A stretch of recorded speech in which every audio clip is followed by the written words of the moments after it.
जो उन्होंने मन की बात कार्यक्रम प्रारंभ किया था, वो भारत के मन से जोड़ने, भारत के आहत और गुलामी की मानसिकता से प्रभावित और पराजित मन के अंदर एक आत्मविश्वास पैदा करने का प्रयास था। कि इन 10 वर्षों में मन की बात ने अपना प्रभाव भारत के समस्त क्षेत्रों में, भौगोलिक और सामाजिक क्षेत्रों में एक व्यापक प्रभाव स्थापित किया है।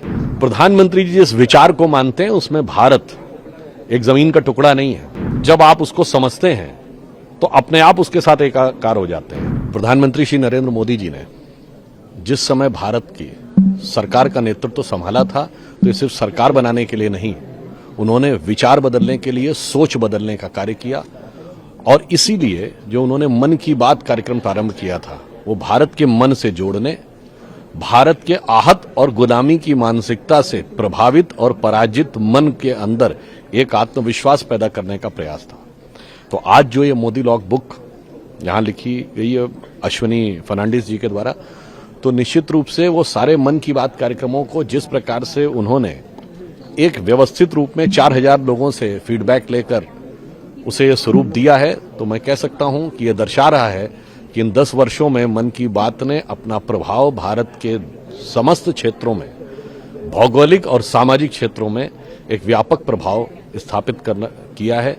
और ये मोदी जी के मन की उस भाव को भी दर्शाता है कि जो उन्होंने अपने संपूर्ण जीवन को राष्ट्र के लिए समर्पित किया, जिसे मैं इस पंक्ति में कहना चाहूंगा, जो मैंने अभी बोला भी था मोदी जी की तरफ से, कि उनका मन इस भाव का प्रतीक है कि तन समर्पित, मन समर्पित और यह जीवन समर्पित, चाहता हूं देश की धरती तुझे कुछ और भी।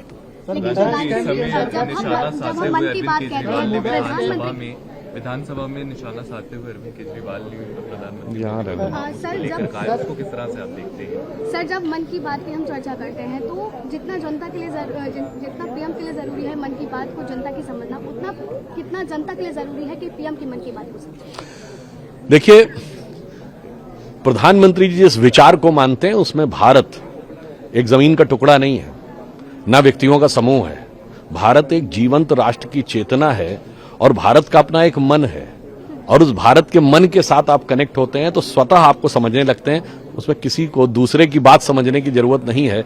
जिसे कहते हैं ना कि जब आप उसको समझते हैं तो अपने आप उसके साथ एकाकार हो जाते हैं। जैसे वो एक शेर है ना कि इस लफ्ज मोहब्बत का इतना ही फसाना है, सिमटे तो दिले आशिक, फैले तो जमाना है। तो अगर आप सबके साथ प्रेम करेंगे तो पूरा जमाने के साथ आप एकाकार। भारत की प्रेरणा लेकर के चलते हैं तो कितना जरूरी है भारत को इकट्ठा होकर के एक देखिए, गार्ड की तरह एकत्रित होना। प्रधानमंत्री जी ने यह बात स्पष्ट रूप से कही थी 15 अगस्त 2022 को कि अमृत काल में हमारे 5 संकल्प होंगे। उसमें से एक था विकसित भारत बनाना पहला, तो दूसरा क्या था कि गुलामी की मानसिकता के हर प्रभाव से अपने को मुक्त करना, तीसरा था कि अपनी सांस्कृतिक विरासत पे गर्व करना, और चौथा था कि इसके लिए सबको कर्तव्य करना, और पांचवा था वो कर्तव्य सामूहिक रूप से करना। तो जो आपने कहा वो बिल्कुल सही बात है कि जब तक विकसित भारत तब तक साकार नहीं हो सकता जब तक मनों में गुलामी भरी रहे और हमें अपने ऊपर आत्मविश्वास ना हो।